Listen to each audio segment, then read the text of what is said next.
Hello and welcome back to Cardboard Decoy Plays Kerbal Space Program. We are on our way to the moon. We are almost there. We have kind of a perilously low amount of fuel. It might not be enough to get back home, in which case Jebediah Kerman will be a bit stranded until we can get back. But that's fine. That's no big deal. Let's see. Do we need a... Yeah, let's go ahead and send back our crew report here. So, and then let's see if we can do an EVA really quick. EVA report and keep data. Cool. So at the very least we'll have some science. Alright, we need to turn our rockets on. And hopefully... Oh. This is where it gets tricky. Nope. Down. Whoa. Ooh. Oh, almost had it. Up. Forward. Down. It's so touchy. Okay, there we go. Success! And we are going to review stored data, and we will transmit science back home. Starting transmission. Upload data. Good stuff. I'm dropping things IRL. No biggie. Okay, cool. Now let's continue on our way to the moon. We're going to speed up time just a little bit here. Okay. Let's get a little bit closer. It looks like we're going to end up in the dark side of the moon no matter what we do at this point, so I'm not going to worry too much about it. I don't want to waste any more fuel than I have to, so we'll just continue falling. Falling further. Falling down. Alright, cool. And, oh boy, this is going to be a bit of a rocky one for sure. Let's go ahead and give it our best shot. That's all we can do at this point. Okay. How's our fuel doing? It's not going as fast as I was dreading, let's say. So, alright. Yeah, so much of our fuel was lost just trying to correct for all of our crazy orbital issues that we were having before, so hopefully we'll be able to make this out of here just fine and in one piece. Hopefully. Okay. So, if nothing else, yeah, we'll be performing a rescue mission next. We'll try to rush the science to get whatever devices we may need to recover the cockpit, and at the very least get Jeb back home, one way or another. Another thing they patched that everybody had been kind of asking for a long thing was crew transfer between docking ports without having to do EVAs to get to the other parts of the ship. So that's pretty cool. Yeah, definitely not a bad thing. So the bad news with being the dark side of the moon here is more or less the fact that it's really hard to tell where you're landing if you don't have a shadow to go by. Alright, there we go. That more or less straightened us out. We are falling straight down. So hopefully we have just enough light to help us out here with this process. Again, the hard part is going to be achieving orbit over the moon. And I don't know if that's going to happen. That's going to be the very questionable issue. And it looks like we're going to land right on a hill. So let's go ahead and drop gears. We're doing fine so far. There we go. Close that window. I figured out how to close those damn windows whenever you want to, so super handy. Okay. There we go. We need to bleed off speed very quickly. Okay. Alright. Just about perfect.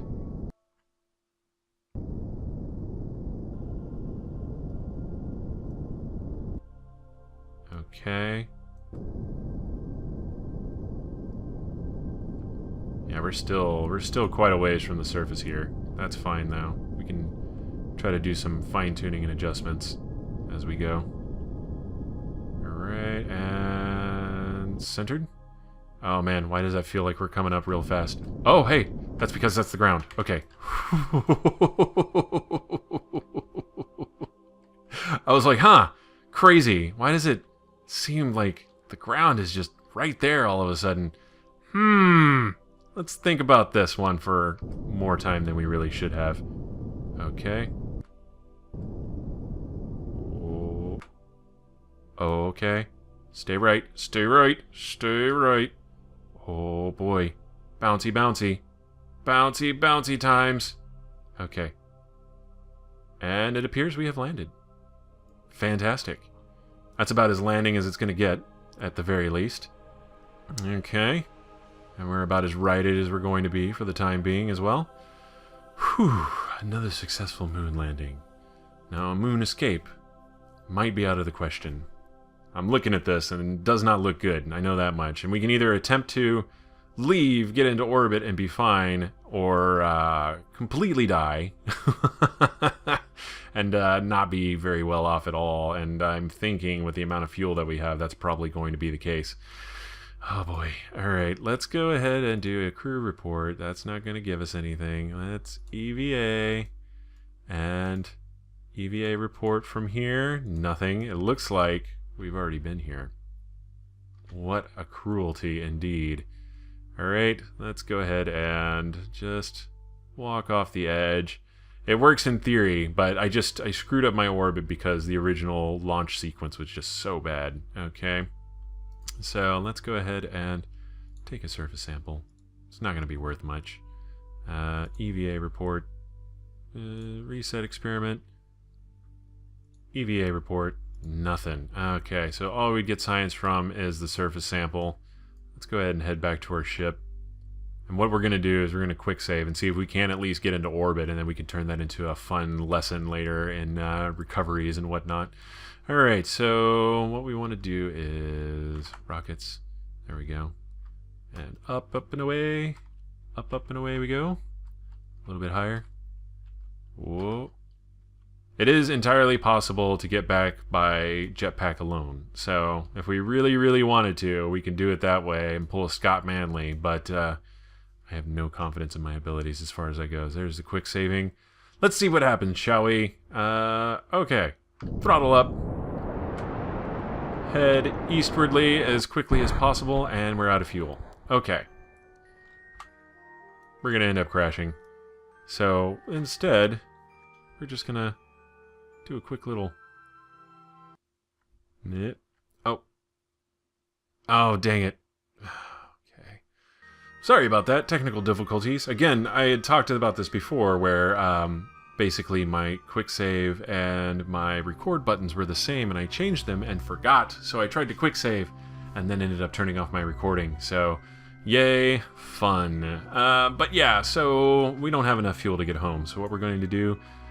Jeb seems pretty okay with the situation. He looks like he's going to be just fine. So we're going to go ahead and go back to the Space Center, and we'll keep doing research in the name of Jeb. We'll start a Jeb Institute, and then hopefully maybe save him sometime in the future. Let's see if we can research anything new to get us in that direction, because we want better controls. That's 90 though. Are all of these 90? Yeah, these are all 90. Oh, that sucks.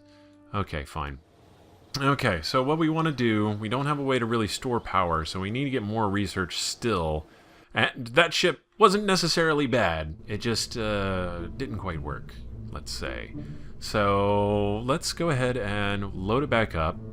We want the Lunar Lander Mark III, and it's super expensive. Look at that, 245,000.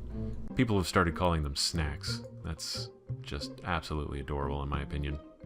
Okay, so what do we need to do? First of all, we need to add fins to this monstrosity, just to help keep it pinned down in one location. But first, let's disassemble this ridiculous rocket array here and make a slightly less ridiculous rocket array. Not totally unridiculous, but perhaps manageably ridiculous, let's say.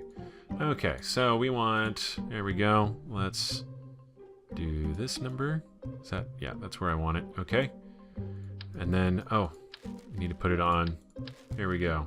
Because without a shadow of a doubt, the main problem was not being able to control which way I was headed whenever I first started the launch. So we need to make it so that we maintain control of our launch direction for as much and as long as possible. So that is exactly what I aim to do here. We'll try to... The star shape is really cool, but I think...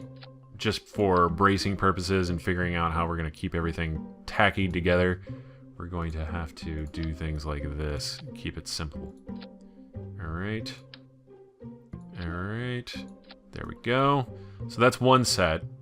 We still need another row. At least another row. So we're just going to try to arrange this as fashionably as we possibly can here, for lack of a better term.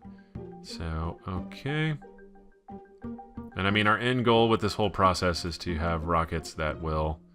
Whoa, will at least maintain stability until we hit low Kerbal orbit, and then we can go from there as far as figuring out how to arrange our orbit and everything without having like this incredible deviation we have to account for. So, yeah, right, and like so. All right, and then structural. We need you right here. That looks a little too close for comfort. To be totally fair, I would have to agree with you if you pointed out that this thing is probably going to spin out of control almost instantly. However, this is better than what it was before, without a doubt. Okay. And we will find out. Yeah, that overlap right there is what's bothering me, but we will manage somehow, I am sure. Alright, and let's do strut here. That's not going to work. They're not going to let me do that. Okay, fine. Alright. There we go. That works. Okay, so let's go ahead and save. Launch. Oh, wait, you know what? Well, aside from the obvious fuck-up, let's let this just write itself out really quick.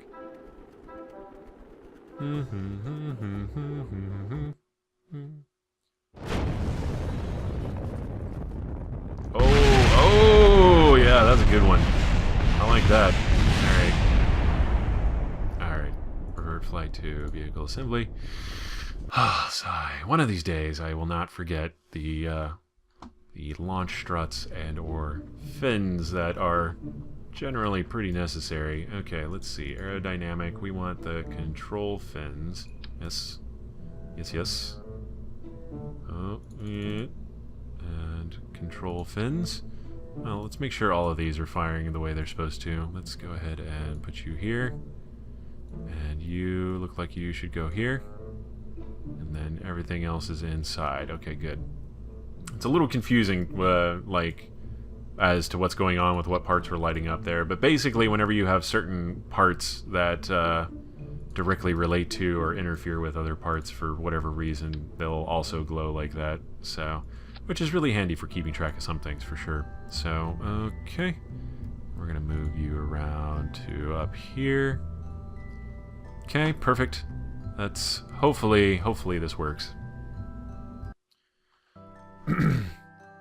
Actually, we don't even really need like this particular method of multi-staging with the solid rockets, because the engines that we have with the fuel are actually perfectly capable of getting the ship up. I could totally minimize this, but you know, I want to have fun with my birthday cake missiles here. So what can I say? We didn't put any of the separation assist ones on there. Okay, let's see how this does. Oh man, we almost drug up some of the pylons there for a second. That was pretty intense. Alright. So it's a little loosey-goosey on the bottom, but I think that is probably fine. Let's go ahead and turn on SAS to help mitigate any spin. We're doing really good so far. We're doing better than we were before. Okay, we've got a little bit of overheating. I'm not too terribly worried about it though. I think it should be fine. We will find out. Oh yes. So the heating kind of drops off, the overheating drops off fairly quickly, and I don't know if that's an atmospheric density kind of thing or what. We are not going particularly fast, you'll notice. I think we have less rockets now than we had before with the old model. So, yeah, suffice to say, maybe not the best ratio here of rockets to mass that we're trying to deposit. Payload, there we go. Payload's the right word. Okay. We just need to hang out for a little bit longer. I don't know where all that smoke's coming from. Is that from our previous launch? Kerbal Space Program still has some interesting little glitchy bits like that, where it's just sort of like, was that my old launch trail that just sort of, since the trail was so long, it just saved it right there, and now I'm experiencing it all over again? Speaking of trail, look at that. Ah, isn't it great? Okay, that's stage 1. Okay, cool. They did not crash into us. That is extremely good. Now we're going to try to start doing our gravity turn now that we're in slightly thinner atmosphere, but with no wings it's going to be a little tricky. You can start seeing just the barest minimum of re-entry effects on some of these glowy parts here. So we are indeed turning very slowly. Holding down 2, now 3 buttons to kind of counteract some of the spin we're getting here. Okay. And it looks like, yeah, we're going to be just totally dandy on this. Okay, we're definitely getting the height. We might be getting more height than we bargained for originally, so I'm turning just as hard as I can on this. Probably should have tried to orient myself before getting rid of the old rockets. But live and learn and all that. You can see our prograde marker is actually continuing to move towards us. It was a little more sideways before, and now it seems to be heading towards the top of the nav ball ever so slightly, which could be not a great thing, maybe. Okay, we're leveling that out right as we're about to run out of fuel, which is perfect. So I'm just slightly losing control here. That's fine. It's fine. Whee! We got just a tiny bit of spin as well. Alright, there goes that. And now we try to balance everything out. As long as we can keep that prograde marker oriented east, it means we're doing good. So let's go ahead and do that. Whoa! Will you look at that? We're already halfway to the moon as it is. Yikes! Okay, that's not exactly good. Let's go ahead and revert to launch. Okay, I know it's almost the end of this video, but, you know, that's just the way the cookie crumbles. If we can reliably get to the moon with this thing, I will be very pleased and also a little amazed. But that will also mean that it holds potential. We just have a few modifications in order to get it to Minmus and back. So, and then we'll go to Minmus. Okay. You see it struggling against its chains there. Very dramatic fashion. Alright, let's try this with a little bit more turny, since we have wings to kind of help us with the process here. Let's make sure we have that on. Okay, SAS is a go. Okay, we've got a little bit of a turn, so hopefully, again, this will help us out in the long run. Really is what we're aiming for. Although what these wings are really good for is providing sort of the roll torque that we need in order to keep from spinning out of control in a more roll sort of fashion. So there we go. We got like 5 degrees there. 5 degrees is a good start. That'll keep us from hitting the you know, multiple the gigameter mark of our orbital height there. So, and then after that, let's try to just balance it out a tiny bit. And I think our natural aerodynamics are going to provide the rest of the turn for us as we progress into the next stage. So is the thought, so is the theory. More than likely easily provable, I imagine, given that we are continuing to lean even more so as drag starts to attempt to overtake us here in the thick atmosphere. Okay, a little worrisome. If my confidence sounds like it's waning just a little bit, you would not be terribly incorrect in assuming such. Okay, perfect timing. Moving on to the next phase. And hopefully our lean is not going to be quite so dramatic. So just so long as we can actually maintain this particular angle that we're traveling at, I think we should be relatively fine. However, I am going to attempt to straighten this out just a little bit more to make sure we maintain our height that we are achieving here. Otherwise, we might have to add fins to this particular rocket section. Again, not exactly the worst thing that could happen. And if we can actually turn this into a respectable orbit with enough height, then, you know, I'll take it. All of that horizontal momentum is going to go a really long ways, especially with our solid rocket boosters being the ones who are sourcing it for us into making sure we can maintain a stable long-term orbit. Okay, now we're starting to get a little crazy with it, it looks like. So I'm going to hopefully try to hit the horizon again. Maybe just a few too many rockets. I know it's not possible, but, you know, do try to be at least somewhat reasonable with how we form our... Whoa, here it goes. There's no way to stop those things once they start burning, too. Unfortunate. Not really, but still a little crazy. Okay, we're going to go ahead and kill the engines a little bit. Oh boy. Okay, so... You know, this isn't the worst thing. Let's just go ahead and zoom forward to apoapsis here. Oh, cannot warp faster under this current acceleration. Oh, let's kill the engines. There we go.